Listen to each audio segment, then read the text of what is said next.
Cloud9 and TSM, a battle between the most dominant team in LCS history and the winningest team in LCS history. Flashes still gets stunned and cannot get out. Goes in for another one, and look at that! But Zven has come around for the flank, and Vulcan just shuts him down. Crowd control the entire team. Bjergsen shuck low. Zven goes in for the play. Most teams lose by 30 minutes. Well, guess what? TSM is most teams to Cloud9.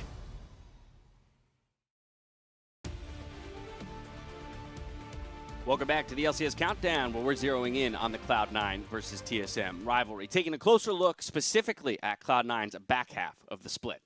Yeah, and honestly, C9's back half has been really shaky and definitely sparked some kind of controversy, so I wanted to kind of clear it up a bit and focus on kind of the metagame of like why maybe that is. And the biggest things to kind of focus on are like Dragons and Barons, because these have been the biggest neutral objectives in the game, and they're kind of everyone's win condition. And here you see like Baron's win condition, or first Baron is 91.8% like win rate. And this has been pretty much there for all the existence of League of Legends. So this is kind of the objective everyone had in the back of their mind. But coming into this year, Dragon Soul's being introduced. Look at the Soul win rate. It's 88.9%. That's huge. And a big defining factor between these two objectives is Baron being very hard to take and giving you a high reward, and then Soul being actually pretty easy to take. Dragon is very low HP. You can pull it out of the pit, and so you can have a nice team fight. So the fact that you now have an objective that's easier to take and you can start stacking from the early game kind of leads you away from these AD carries that C9 has been picking. They did the Lux Sona bot lane. They did the Wukong Senna. So these kind of things are allowing teams to forego the AD carry, because AD carries in these Baron positions were the primary DPS dealer to Baron. They were also the primary sieger for taking towers. But now that these objectives are so much more valuable in the game, you don't really need to go to the opponent as much. Right now, if you have a better teamfight comp in the Wukong, because you're foregoing the AD carry, you can just fight at these Barons, at these Dragons, and the enemy team cannot just give them up and turtle. And, as someone who's a prolific Ziggs player, you can't just sit in your base anymore. You actually have to come out and fight. So these fights are normally happening around the 27, 28-minute mark for Baron and Dragon, respectively. So this is kind of the point where AD carries don't take off. They really need time to scale. And since the game is a lot faster in the early game, you can just pick these comps that will team fight at these objectives, and that's how you can actually get the lead and close the games. So let me ask you this, or just jump in real quick, because how exactly then does this interact with Cloud9's performance so far? Because based on everything you just stated, to me it sounds like we would be fans of C9's experimentation and bringing more team fight-oriented picks to contest things like the Drake, and yet they're the ones who are suffering losses here on the back half.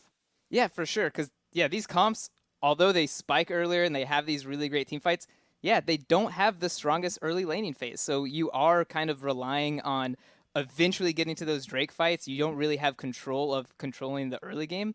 And another really big thing about it is they're very fragile. Just like an early game poke comp, if you die in the mid game, you don't have the wave clear and AD carry normally provides, and you don't have this late game insurance. So it is a bit of a give and take where you have this like kind of power trough in the beginning and then you spike really hard in the mid game. It's definitely not good all the time. That was one of the criticisms that was thrown at Cloud9 early on, that they were so dominant, but that dominance was stemming from how well the lanes were playing. So it was a matter of this team is not likely to be doing too well internationally if they are too reliant on the laning phase, because in international tournaments, you're obviously going to meet your match when it comes to those laning advantages. And so now Cloud9 is just trying to figure out how do we win without having to just stomp the lane phase. Right. So, so while some of the experiments have not necessarily been working for Cloud9, Mark, I think some of the assumptions are made that they can always return to the AD carry style.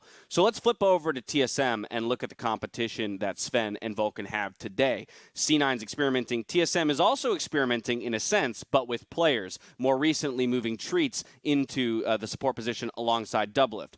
But let's identify Doublelift's performance alongside both of these two players. Yeah, I think Doublelift's actually played fairly well over the course of the split, given that TSM has had troubles. They've had to make roster swaps. He's actually done great in getting CS advantages himself. He's also the highest kill leader amongst marksmen, highest kill percentage as well, which means his team is relying on him to be a carry a lot of the times where Bjergsen is on the Zillions and some of the more supportive play styles. Doublelift has been consistent all split in terms of being able to get advantages for himself. He does make mistakes. He also has a fair amount of deaths, but I'd say it's usually worth it because he's put in a position to try and carry harder.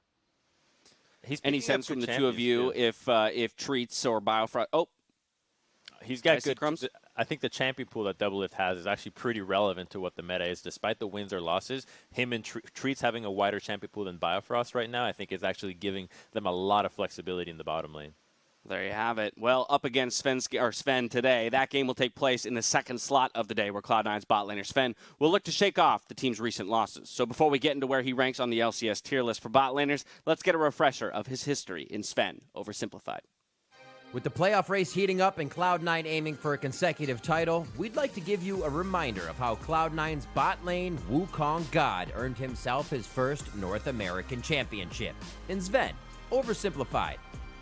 First, let's go through his names. He's had plenty. He first went by Starher, then Niels HD, then Flo, then Zvanillin, before landing on Niels again, on Origin, where he'd make a name for himself in the EU LCS alongside longtime partner Mivy.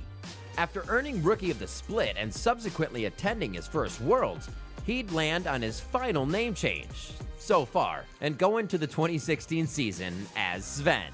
In the summer of that very same season, he'd join Rivals G2 and start an era of European dominance. It wouldn't be until spring 2018 that he'd make his way to North America to join TSM. Despite goals of international dominance, Zven's experience on TSM would be riddled with consistent playoff exits and Worlds qualification misses. With whispers of his best days behind him, many questioned whether the trip to North America was anything short of a failure for Zven. Fast forward to spring 2020, where Zven would show what once made him the best bot laner in the West, earn first All-Pro bot laner, and eventually, finally, become the first player to earn both a European and North American title. And that's all you need to know in Zven Oversimplified.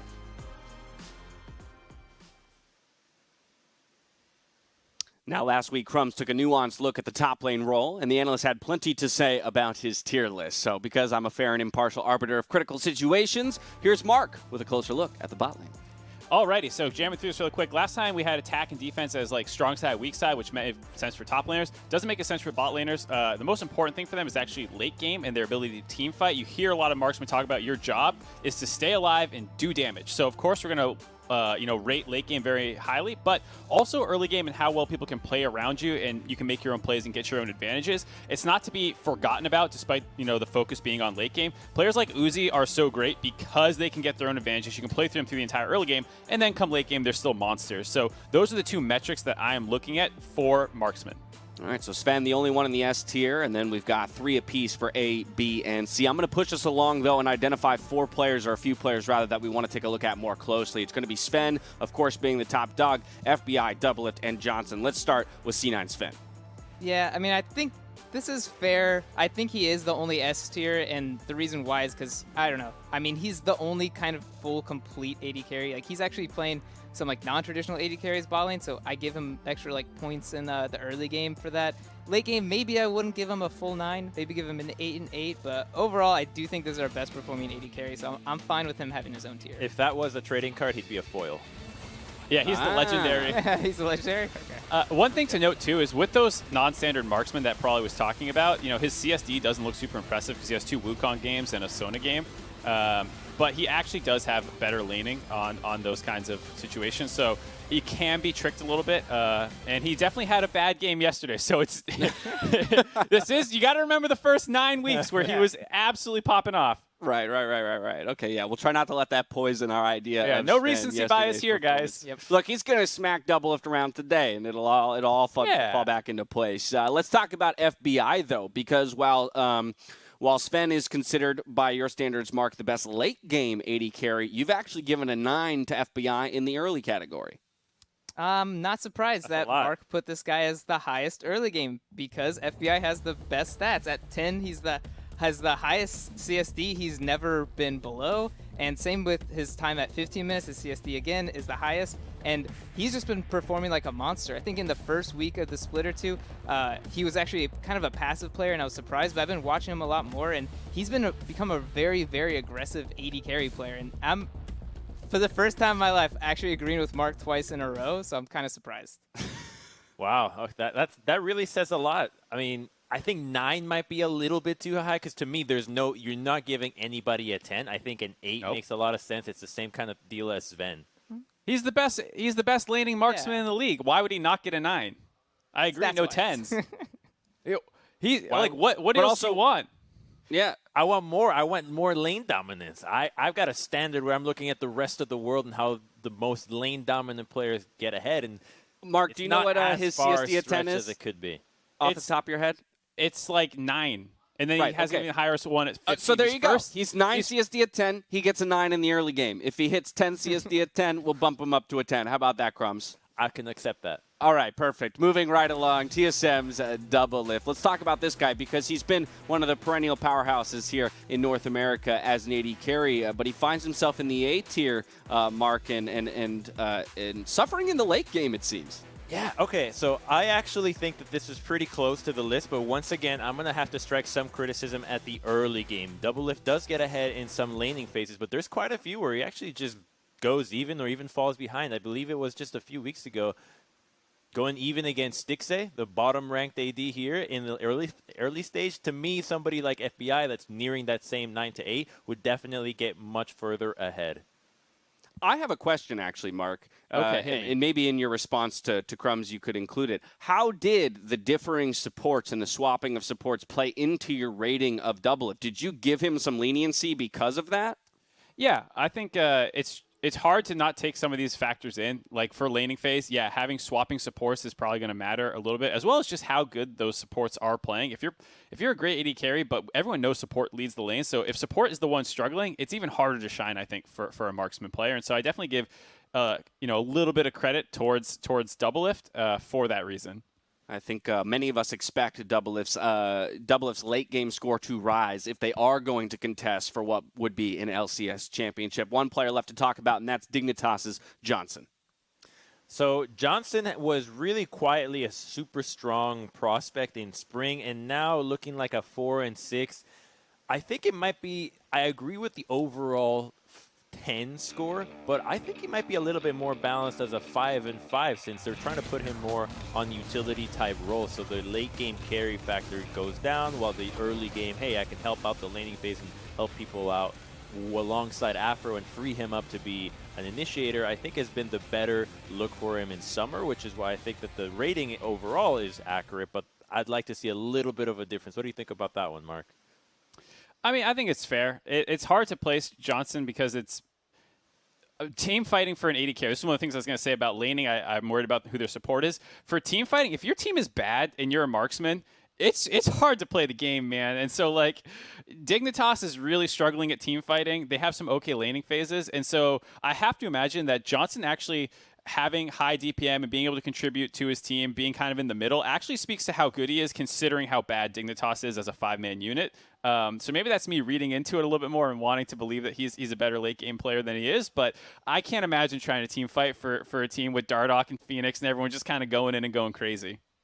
It's an interesting conundrum to try and rank a player individually, and ignore their team's wins and losses and how they might contribute to it. To cap off Game Show Weekend, though, the LCS is going to give you an opportunity to win free League of Legends skins in LCS Bingo through LCS Drops. All you need to do is be signed in on watch.lolesports.com and opt in for rewards. Then follow along while the analyst and the LCS commissioner play bingo. Each player has their own bingo card, and based on what drops trigger, you'll earn certain rewards. Now here's the catch. While the analyst can earn you a key plus accompanying Hextech chess and Masterwork chess, the commish and I am legally obligated to say this, will give you the exciting reward of Blue Essence. Yes, that's important because the participant with the most squares filled will earn LCS viewers the highest tier of rewards. So please, literally anybody but the commish, win for the sake of our viewers and fans at home. If you want a glimpse at their bingo cards, jump on over to their individual social channels or LCS Official, which has tweeted them out. I'm sure these guys will hit the retweet button as well so you can find them. Cross your fingers for some sweet, sweet loot. Which one of you thinks is going to be the one to take down the commish? Crumbs, you feeling confident? Oh, yeah. I told all of my followers that this is the best bingo card. They don't even need to look at other ones. Probably. You were the winner last time. You going to run it back? I won last. Man, I completely forgot. I'm over this conversation. And Mark, Mark, don't even talk. There's still a lingering dispute over last time's LCS bingo. There won't be this time around, I guarantee you that. With that, it's time for us to hand it over to Freak and Azael to get us into game one of the day. Thank you very much, casters. Welcome to the LCS Summer Split. I am Freak Azael. Are you ready? Don't do it, dude. Stop. It's week 8. You know I can't. I'm not even the person that was in the ad. It was Cody. I know, you know? I know. Well, he'll be here with me next week on Sunday, and then he can say, let's go, and just be sad He's not inside do the it whole either. time. Let's we'll be go honest. We'll go into playoffs. It'll happen then as well, of course. And we are in a Champions League. This is the important part here, as we've got a battle between two teams fighting for playoff standings. Golden Guardians have locked playoffs for themselves. If they win here today, they lock an upper bracket start. And theoretically, Azael, Golden Guardians can finish as high as second in the regular split. They can get a playoff bye. It's almost impossible. Everything has to go their way, but it's possible. CLG are just one game above the bubble. They are tied for 7th, 8th with Dignitas and Immortals just one game behind them and take that playoff spot away. And they have had such a bad run over the last number of weeks, honestly. So, you know, CLG's performance, if it is indicative of anything over these last few weeks, I mean, they started 4-2, right? And they're now sitting 5-10. So that is a pretty rough streak. You know, 1 win, 8 losses over those last 9 games. Golden Guardians, you know, on the other hand, is 6-2, 8-3 over their last 11. So they are actually looking, you know, pretty darn good. 7-3, excuse me. But it's going to be a tough match for CLG, and if they want to make it into the playoffs at all, they've got to start picking up some wins. Yeah, I mean, to put it in a very kind of aggressive way, the last time CLG won, Deus was playing in the top lane, and they beat Evil Geniuses, who promptly signed Golden Glue so they could bench their top laner. Like, that was what happened the last time CLG won a game. The other team made roster changes because of the fact that that happened overall. So Golden Guardians here looking at a winning record right now. They have yet to finish an LCS split with a positive win rate, and I say that because I think this is the first iteration that I think can do it. They are on the road to do so, of course. 10-8 would be that scoreline. They are favored here against CLG. We've got Sett locked in already, and I want to point out a big thing that I think does hurt Golden Guardians. Aphelios was nerfed enough in the last patch here in 10-15 that a lot of teams have finally stopped picking the champion, and it's FBI's highest win rate champion this split. Yep, Ezreal also, you know, not as popular on this patch, and those two combined for 10 of his games. And so he is going to be reliant on those pretty heavily, or at least he has been in the past. We'll see where he wants to move. Also, to make the stakes even higher, CLG for their remaining games, after this, they have FlyQuest and C9. So this is probably their most winnable game.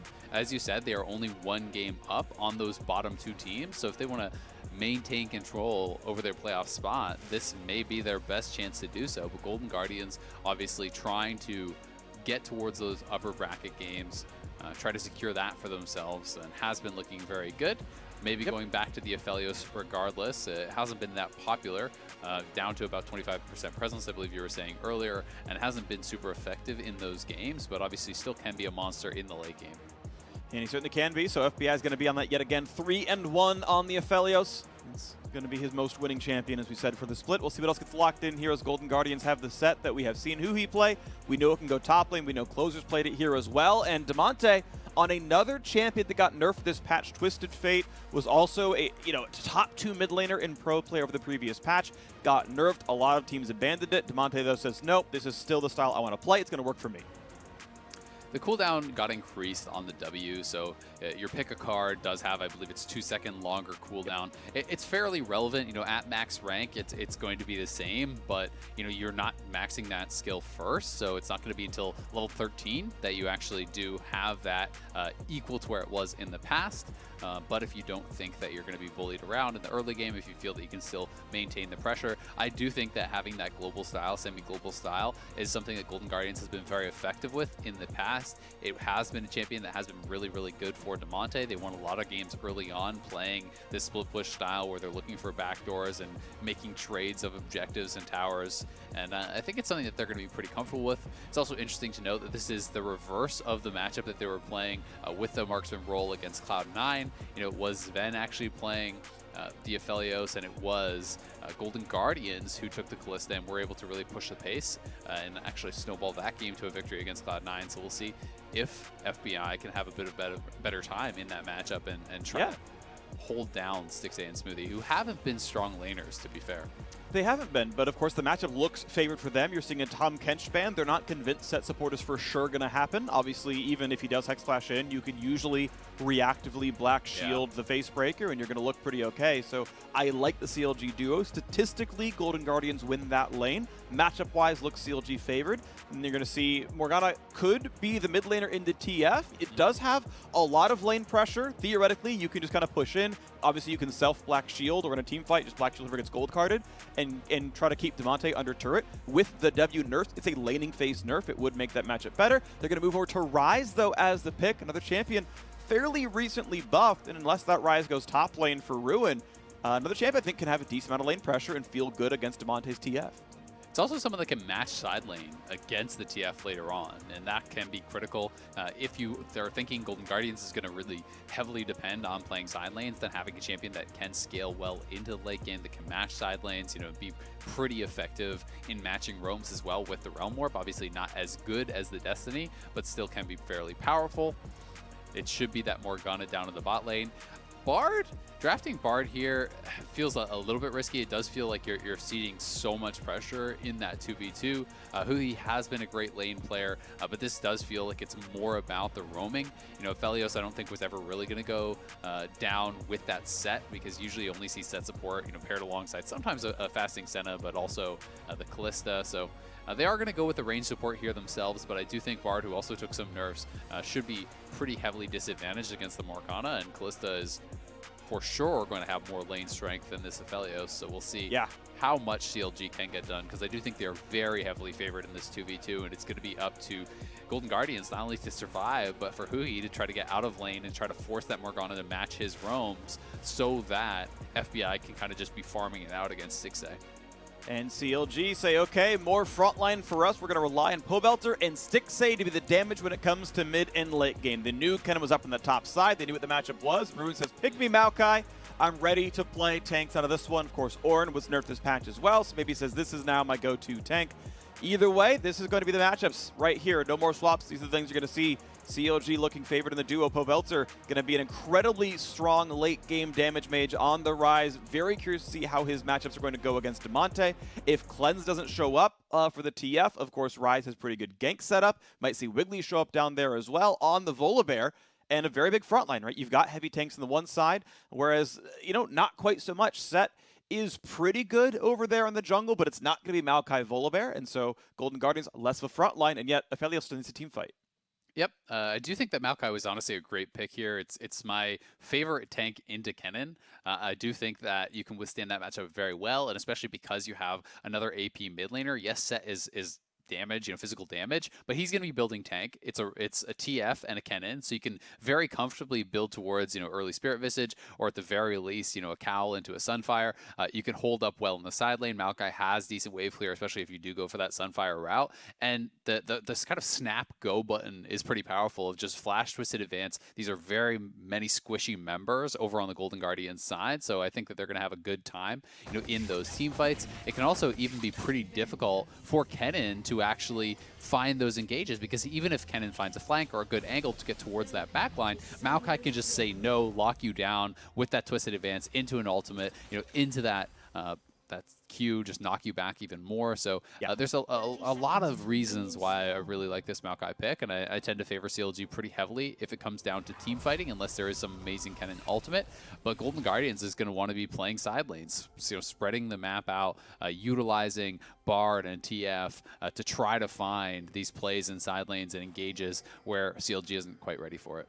And that's one thing we had heard Golden Guardians talk about a few weeks back when interviewing and asking, hey, what's your play style? What's it look like for you? And they said, yeah, we feel like we have kind of settled in on a play style. We figured ourselves out. We know what we want to do. And it's a lot of this. It's a lot of playing around the map and being one of the most rotation-heavy, split-push-focused teams in the league.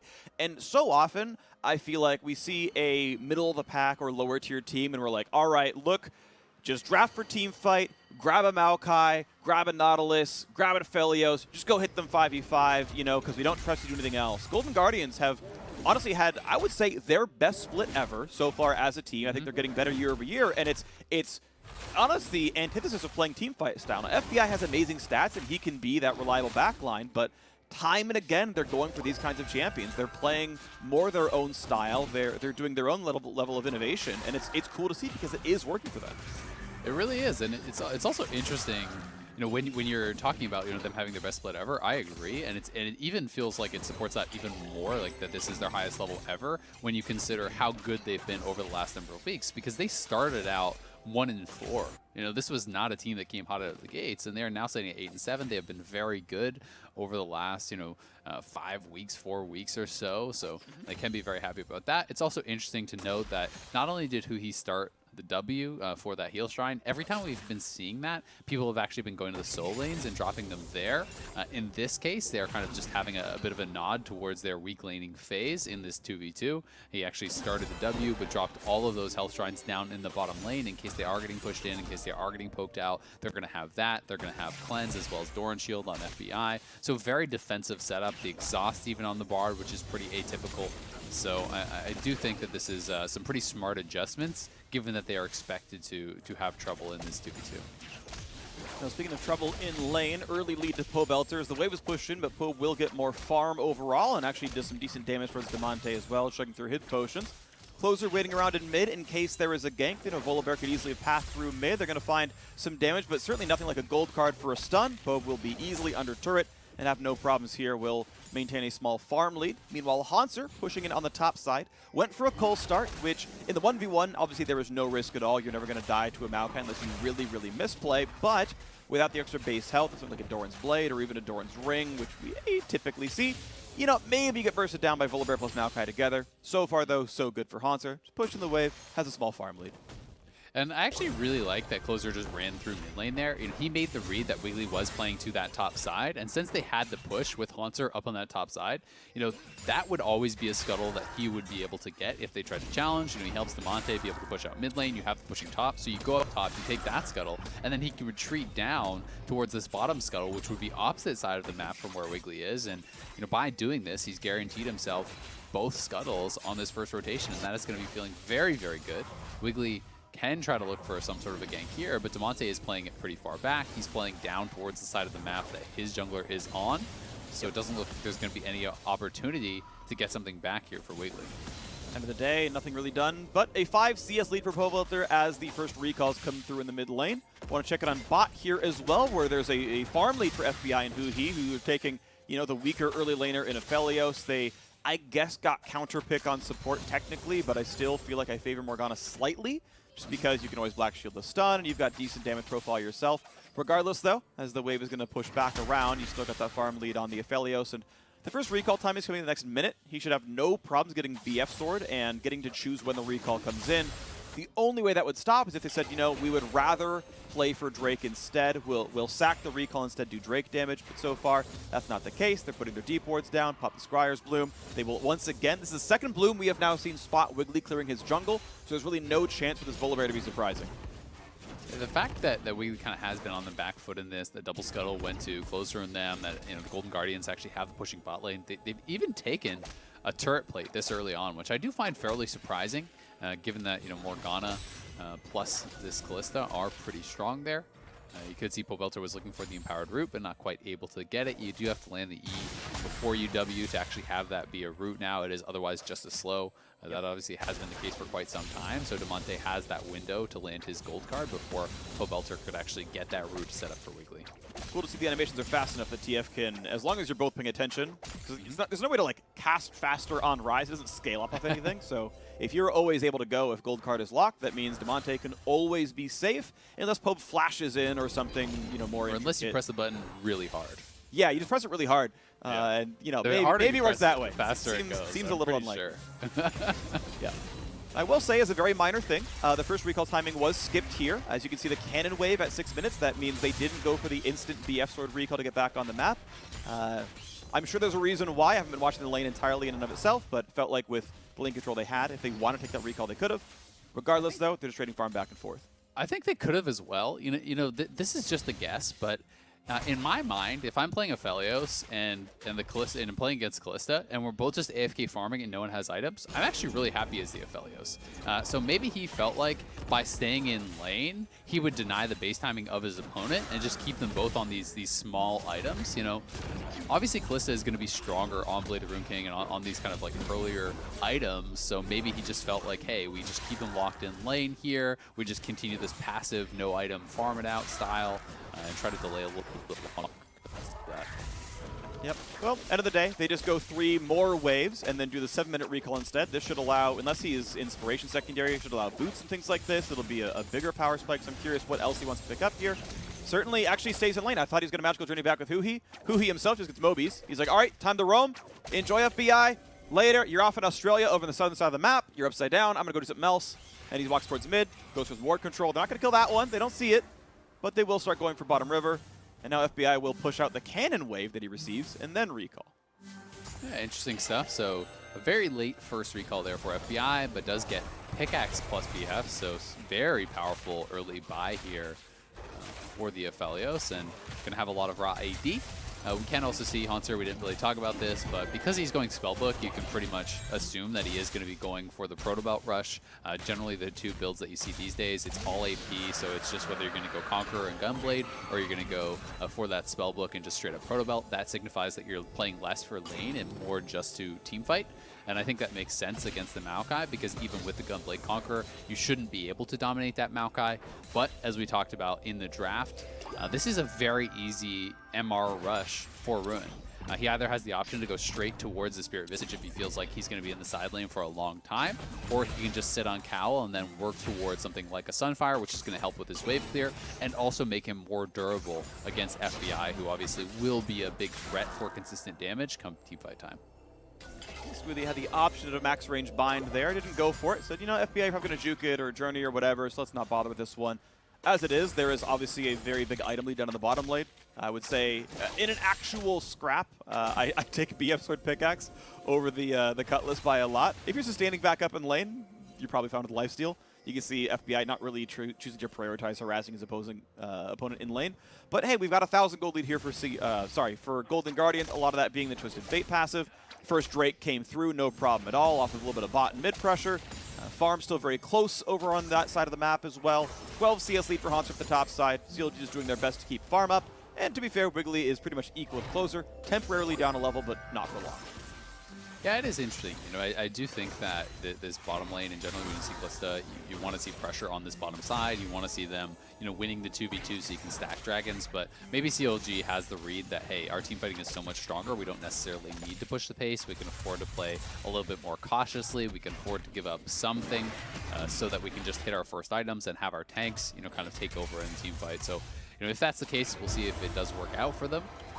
But Pobelter in some trouble. Both the lands, gold card lands. FBI is there. Pobelter's at 200 health. Has to ult to get some health back from FBI's side as CLG shows up for defense.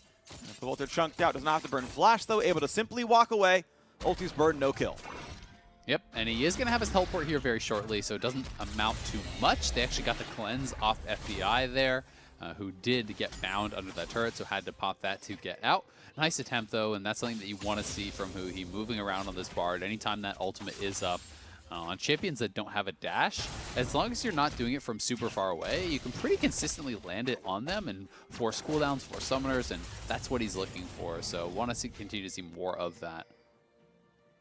Yeah, I mean, you've got a window now, right? This is kind of your opportunity in. I do want to see some level of mid-game pressure out of CLG just because there are timings you can abuse. Game lead now, 2,000. We know the Herald was already picked up. That's going to crash into a turret eventually. Yeah, that's a lot. Yeah. Plate down once in both mid and bottom lane. Hauntzer has not been going for turret damage just yet. Just happy with his farm lead, trying to harass Ruin off his own CS and delay the Maokai more than enrich himself. Cole already done. That's, again, also part of that gold spike, as he's gotten very, very good CS here for Hauntzer with a basically free lane. Yeah, Hauntzer has always been really good at farming, honestly. He is one of those top laners that, if given an easy matchup, is pretty much going to have, near perfect farm most of the time. And he is showing that to us here again in a very quick mark. So we've seen it in the Samsung Fast 5. He's often near the top of leaderboards for a lot of those marks. Hook's done here for closer, bit of damage there. As Ruin takes a chunk down as well, will retain his roughly 10 CS deficit. Wiggily heading up near the top side. Here comes the hard engage. There's a little bit of help on Hauntzer, but he's got to try to run away as fast as he can. Gets smited. The flash forward ulti is on. Pobelter's here as well. Goodbye to Hauntzer. CLG find first blood of the top lane. Well done, as Hauntzer was just looking to actually push that in, and Pobelter was on a move timing, use the ulti to get up there, but Golden Guardians are in a great spot to actually trade back. They're just going to straight up take that mid lane tower with the Rift Herald here.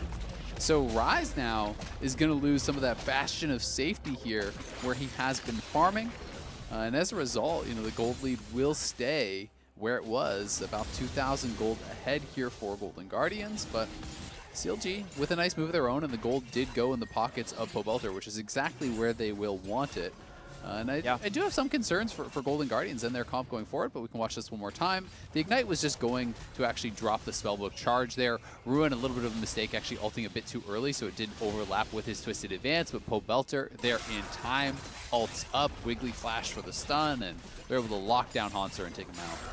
Alrighty, now I do want to point out that 2 turret plates were taken topside for CLG as a result of that gank, and Hauntzer neglected to TP topside. He's holding that summoner spell for what is probably an impending team fight via the fact that Ocean Drake is spawning in about 5 seconds. They probably want him there for that one. Protobelt's done. No ult for the Kennen, but look at that. A gold card, a stun, and Tempered Fate just barely flashed away with Pobelter. But that is now, an engage for closer. Ults him right back in. Goodbye, vengeance for my top laner. TP in a mid for Ruin. There's TF ult to spot everything out. Is this fight going to be good? Huhi's going to flash backwards to root it in place. The Wiggily wants in, finds a stun. Huhi's trying to run for his life, and FBI is there to go right back in. The dunk backwards from the Volibear. Shots coming through from Aphelios. Closer wants right back in as well, and Golden Guardians are on the hunt to push CLG away. A flash forward. Kennen's in. There's a stun on one, a root on the other, and it's 3 unanswered kills for Golden Guardians. A blue buff for them, and it's time for an easy Ocean Drake. Golden Guardians just wiping CLG off the map. Full control in this game now. Will take their second dragon after a dominant team fight win. And, Ruin pretty ambitious with that early TP. He did find members from Golden Guardians. He was in a good position for a flank, but the problem is, if your carries are not there to follow up, it doesn't actually matter if you lock someone down. So they didn't have the damage to actually follow up on that engage from him. And Hauntzer, his ultimate did come back up, and he was able to find what was a great fight here. Again, Damonte lying in wait. They had that deep ward, was not spotted by Pobelter, so in they go. They lock him down. Pobelter just barely able to flash out, but Closer, he says, I can catch him. Snaps him back in with the face grab, dunks him into the team, and then in comes the teleport. But look where Stixxay is. He is actually kind of zoned off the team. Pobelter is dead, so there's no damage there to actually follow up onto huhi on what would have otherwise been a pretty easy kill. So it was a good idea from Ruin, but didn't take into consideration where the rest of his squad was. And then as Hauntzer arrives, he can take the magical journey through. He has the flash and the Protobelt to close the distance on multiple members, and Black Shield was no longer there from Smoothie, so they clean up the kills. They grab the second dragon. They are dominating in this one. They absolutely are. Kind of start to finish. There was a first blood, and that was well done. FBI says, I'm 1v2, it's okay. No big problems here. The squad comes around and knocks down the wards. Now a play on the bottom side. CLG not done just yet. Big stun for Hauntzer. Damage on a Pobe. Ruin is very tanky. Is it going to be enough? Golden Guardians, will they lose their top laner? They will not until the very end, but he gets the 2 for 1. Hauntzer will take those, and they will take a kill on the top side of the map as well. Goodbye to Stixxay. There is no stopping Golden Guardians. Hauntzer with the outplay there, surviving. You can see the face cams, a lot of players having a laugh after that one, but they just couldn't quite land a lot of the damage. It seemed like a lot of miscues there from Pobelter, and Hauntzer did a good job kind of avoiding some of that positioning well, and with that damage being turned around and his ultimate available, Kennen is pretty damn difficult to dive. So CLG losing out again on both sides of the map now, more than 5,000 gold behind. They are looking for plays, but just not being able to pull them off as Golden Guardians has been able to answer and winning out on both sides of the map again. Golden Guardians and winning. It is cool to see, though. This is the team that got back-to-back 10th places in their inaugural LCS season. Up here, almost a 4th place at this point in time. Hauntzer in a 1v2 turret gets them both. Yep, exactly. So, Pobelter honestly stepped a little bit too far forward there, and it was in range of that Kennen ultimate, so he tanked up pretty much that full Kennen ultimate, and then Ruin, who was tanking the tower, once he gets too low and he actually has to use the Twisted Advance, when you Twisted Advance, you lose tower aggro. So then that swaps back over to Pobelter, allowing Hauntzer to finish him off, and the tower then killed Ruin right after. And up on the top side, they win the fight, they take the turret, they're going to grab a Rift Herald to boot. They are very, very rich. You can see how far Stixxay in particular is falling behind. We talk about Kalista as this early mid-game champion who sometimes can struggle because of the range difficulties later on. Yes, they have a good team-fighting team with Engage and tanks, but when you're down 5,000 gold and individually, he's down about 1,500 gold himself, that is getting very, very concerning because you're on Blade of the Rune King and FBI is closing in on 2 items. Well, credit to CLG. They are not done just yet. They bring the cleanse of Damonte, though, and that's going to be enough. Spellbook's over and walks right back out. Hey, it's still a cooldown. It's still several minutes. Spellbook was nerfed this patch, but now it's another counterpunch. Golden Guardians right there, easily taking the root from huhi, as now Ruin is going to try to run away, gets his own root back, and will not survive at FBI 3-0. This opens up the bot lane. Good attempt there to get away from Ruin, but would have had to land the Twisted Advance on the Bard Q to actually avoid that, to really stand much of a chance of getting away. And huhi again on that roam. They saw that Wiggily as well as Pobelter were up on that top side trying to kill off Damonte, so when CLG can't pull that off on the top side, Golden Guardians knows they have that window to make a play on the bottom side without there being much of a response, and they are able to pull it off. Very well done by them. Even going to be able to drop the Rift Herald and take their 4th tower here. CLG has a great comp, but it's just they're losing out in too many ways. I do think that Pobelter can win in the side lane. I do think that Ruin is going to be very effective in the team fights, but it's just so tough, and Golden Guardians isn't necessarily going to give those to you. Yeah, and that's the thing. It's tough because Golden Guardians are playing really well. This is one of the criticisms I had of them from the early game. They are still the #2 early game team in the league. After Team Liquid has shaped up to be very, very strong, we've seen other teams be able to step up. Golden Guardians are still the statistically #2 team in the early game behind Cloud9. The problem was they could not close those games. They had thrown so many away off of failing to capitalize after 10 to 15 minutes. This time around, though, we are seeing them remain proactive. But it's not just, well, TF ulted side lane, so we got a kill, no big deal. It's everyone running around. huhi and Hauntzer and FBI are all over the map making all these plays. Closer with, the phase rush gets the face breaker into running behind you to dunk you back into the team. Everyone's doing their part here. It's already 3 Drakes. I mean, they're stacking them so quickly. We're going to have a 24-minute Infernal Soul. They're looking really, really good. And as you say, they have been a fantastic early game team. But we saw, on the analyst test, they were talking about Dragon Soul, over an 88% win rate in the LCS. They have lost, I believe, 2 games with Dragon Soul. I do think that they were worse late game team comps than they are playing with this time. But we want to see them be able to close it out. We want to see them continue this dominance. And that's kind of that next big step, is to, maintain your strong early game, but then show that you can consistently close out games, show that you can consistently snowball those leads and extend them, because that's what we're looking for from Golden Guardians if they want to be able to challenge those top teams consistently. Obviously, they got that big win off of Cloud9, which was amazing yesterday, but going into playoffs, they want to show that they are a consistent threat against the top.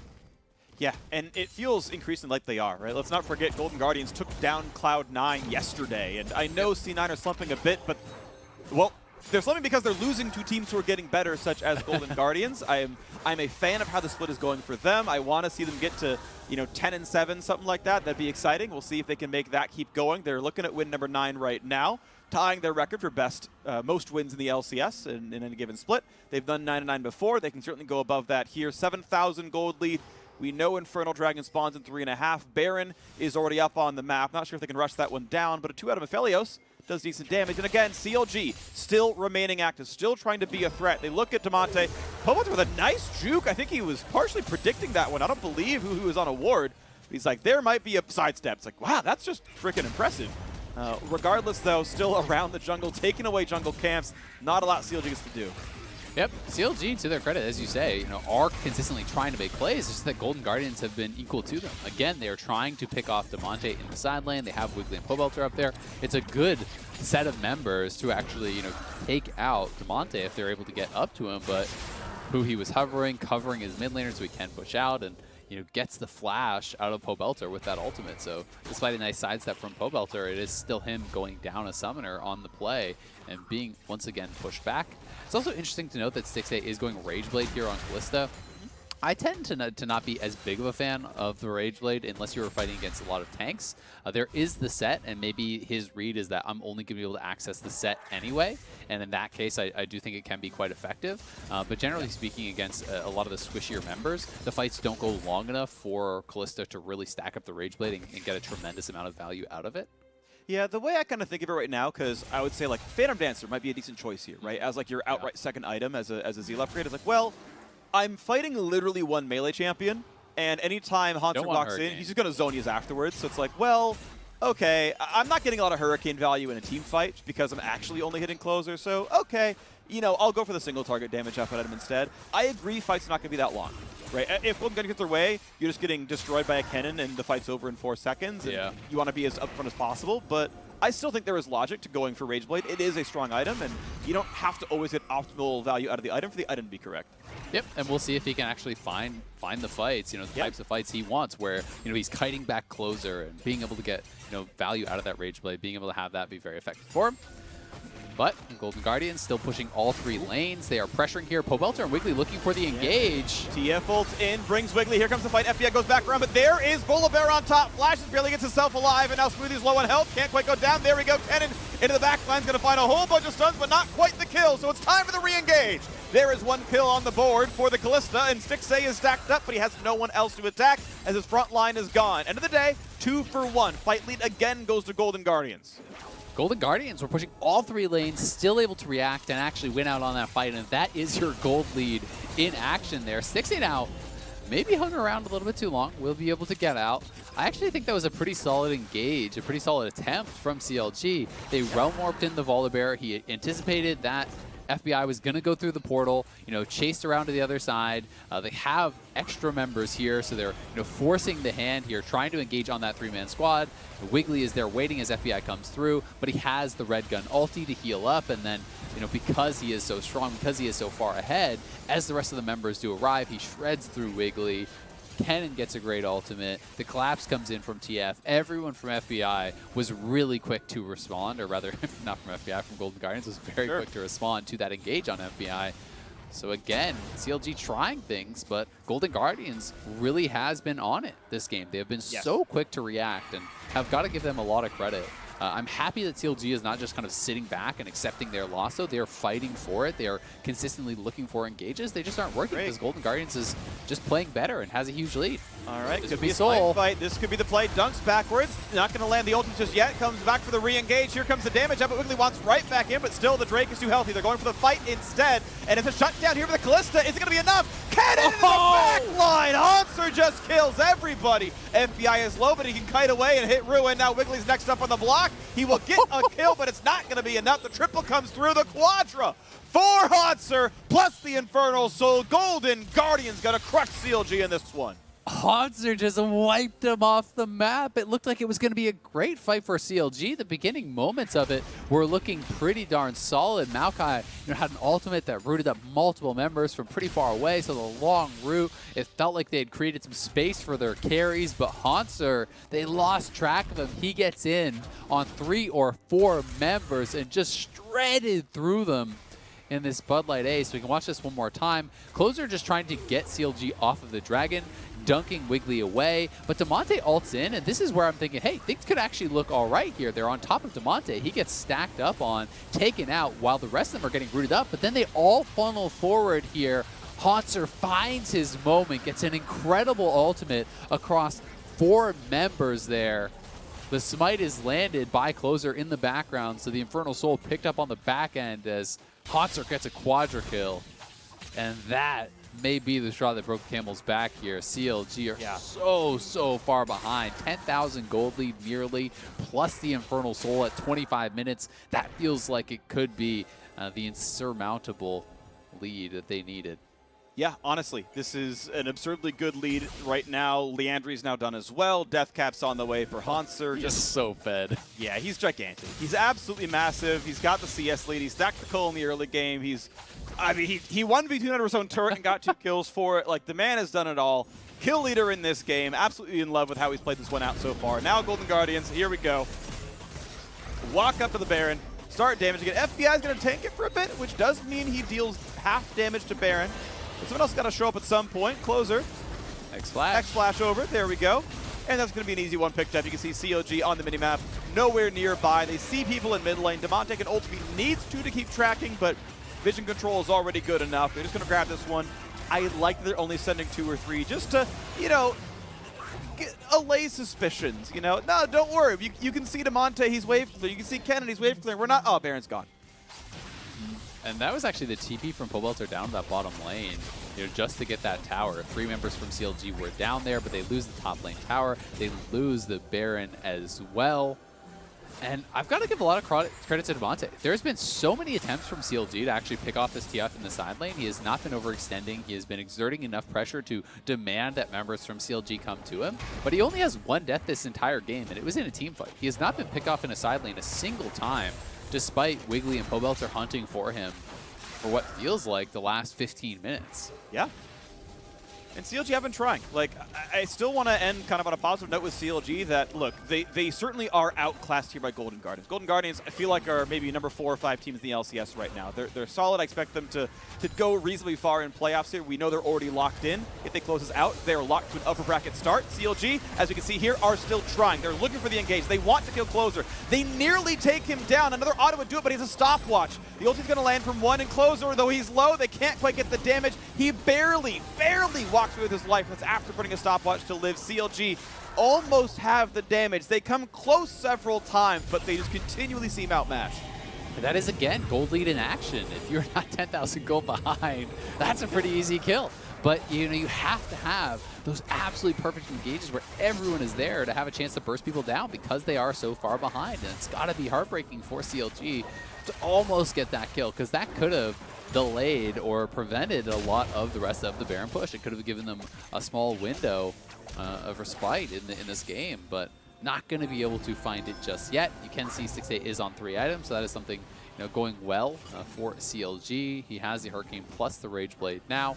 Tons of attack speed in the tank there, but we'll see if they can hold on, because the wave clear is going to get tough. It is just 2 lanes being pushed right now for Golden Guardians. I think they don't want to be risking any sort of engage on them, as Hauntzer doesn't have TP right now. He's playing with that cleanse, so they don't want to send him out to a separate lane. Now, the Saplings do a little bit of poke, a little bit of vision control. CLG still trying to fight over their territory. Baron buff ending in 40 seconds. Time for the top lane siege as the Chakram turret goes down, and the turret itself is dropped as well. Closer wants in, dunks to the back line, finds some damage. Look at the kill on a Smoothie. Push them right back in. Now into Pobelter, getting low, and now in the front line is Ruin. Redemption coming down to keep them healthy. They're going to be just safe. Closer's got flash. Well, and Stixxay going to be an easy target, trying to flash away. Can't survive it. 1 kill picked up. Now the redunk for Volibear, but it's not going to be enough. It's trying to run away, just barely getting his life. But CLG have already lost 1. They will lose 2. The carries are gone, and Golden Guardians are in the base to take a 30-minute win. They will lock an upper bracket berth in playoffs. They will tie their record for most wins in a split and they've still got 2 to play. Golden Guardians 9 and 7. We know they're going to playoffs. The question is, how deep can they go? They will close down the turret. They will lose with a kill. Hauntzer, I am so sorry you had to die. And maybe Golden Guardians will close the game out here. CLG is still fighting with their last breath, but it's going to be the last one here. The next one will fall, and Golden Guardians will knock down CLG. An incredible game here from Golden Guardians, playing it very, very well, start to finish. CLG never really got a foothold in this game. It felt like Golden Guardians were winning across the map from all the lanes being pushing in the early game, double scuttle, getting early dragons despite being up against that Kalista Morgana lane. They were winning across the board. They were equal to the task every time CLG did look for an engage. Damonte playing incredibly well in that side lane, and Hauntzer was just such a beast in the team fights. Even in that last fight, I mean, yes, they were always going to kind of win that team fight because they're so far ahead, but he was saving his cooldowns very, very intelligently. He's even saving the lightning rush and his flash and everything until after all the Maokai CC ended so that he wouldn't be prevented from getting into the back line. You can only delay then and not stop the Kennen if he's playing that well. And Hauntzer was great, and this is another step towards an upper bracket. As you said, they've locked that. Yeah. And potentially still theoretically could get top 2, but it's not in their control. It's like incredibly unlikely. The chance for a second seed is alive. We know they're upper bracket. The worst they can finish is 6th. They can go up to 11 wins, which is where Cloud9 stands right now. Regardless, well done, Golden Guardians. You are an excellent team. They are half a game behind FlyQuest for 4th, with games, of course, to play to see if they can make up that ground. It's exciting, though. Well done to them. CLG, only half a game above the playoff bubble. It's going to be close to see if they can hold on to that spot. But now it's time for us to step away. When we return, we will have FBI for the Verizon postgame interview. Open up.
Welcome back to the LCS, everyone. I'm here with your Verizon post-game interview, this time accompanied by none other than FBI, following now a 2-0 week for Golden Guardians. First things first, I got to get your thoughts because prior to this game, the analyst desk was actually talking about their bot lane tier list and spoke very highly of your play. So what do you think your strengths are currently in the bot lane?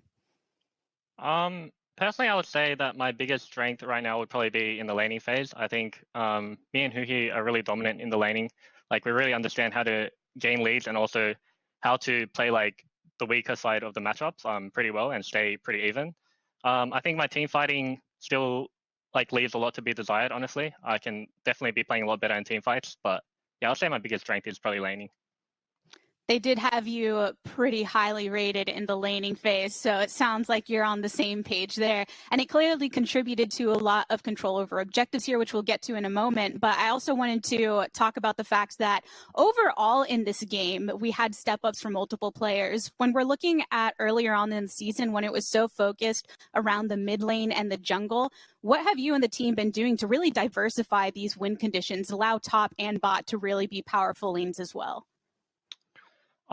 Personally, I don't think we've really changed anything. I feel like this is kind of the way that our team has always played the game. I think there was just kind of the narrative of mid jungle, I guess. Like Close is obviously a really good player. Sorry, probably the best jungler in the league. So it makes sense that the narrative would go there. But I think the style of our team has always been mid jungle priority, push that into side lanes, and then snowball aside. Yeah, and which brings up the point of the fact that when you're looking at the meta right now with Drakes being so important, and in fact, in that second Drake fight that we saw, not only were you popping off with the rest of the team, but looking down at your player cam, you're having a good time, right? It was smiles, you're laughing with everyone. Just what is the state and the vibes of the team right now and how that might be linked to this overall performance? Because as you're saying, everyone has been strong performance for some time, but it's really clicking right now. Yeah, I would say we've really come into our own, like, towards the later half of the split. I think we had like a really rough early start of the split. I think after the loss to Immortals Academy, we kind of just sat down and had like a big discussion on like what we needed to improve on, the environment in the team and stuff like that. I think ever since then, our team has just become a lot more cohesive, and I think just like a lot more relaxed and chill environment. And I think that really lets us just play without really worrying about anything in game. And speaking about not worrying about anything, one thing that might bring a bit of levity is the fact that I believe with this win, Golden Guardians have secured being top 6 within the playoffs, which means that you don't have to worry about dropping after a single best of 5 should it go the wrong way. What comfort does this bring you going into the postseason? Yeah, I think obviously it's a really big relief. Like, I think being top 6 in the playoffs is actually really huge because you get the bye. So yeah, it's a lot of relief, but we're still just taking every week and every game one at a time and improving constantly. So, got to take it one game at a time. FBI, thanks for joining me today. Thank you. And with that, everybody, we are going to head ourselves into a quick break, but don't go anywhere because on the other side, our analyst desk will be setting you up for our Cloud9 versus TSM match. Stay tuned. Welcome to Assist of the Day, brought to you by State Farm. This one is a Treats with TSM barreling down mid lane. Treats finds Phoenix out of position and sets up Doublelift for easy money. Phoenix is caught out of position and he is killed before he's even able to chrono break. That's what I was talking about. I said he's not as squishy as the others because he can use the ulti. Yeah, I'm married. Doesn't matter. You do that for me? Really? Yeah, I'd like that. Who are you talking to? It's Jake from State Farm. Sounds like a really good deal. Jake from State Farm at 3 in the morning? Who is this? It's Jake from State Farm. What are you wearing, Jake from State Farm? Khakis? Hey, do they ever ask you what you're wearing? Yeah. Red sweater, button-down shirt. Like a good neighbor, State Farm is there.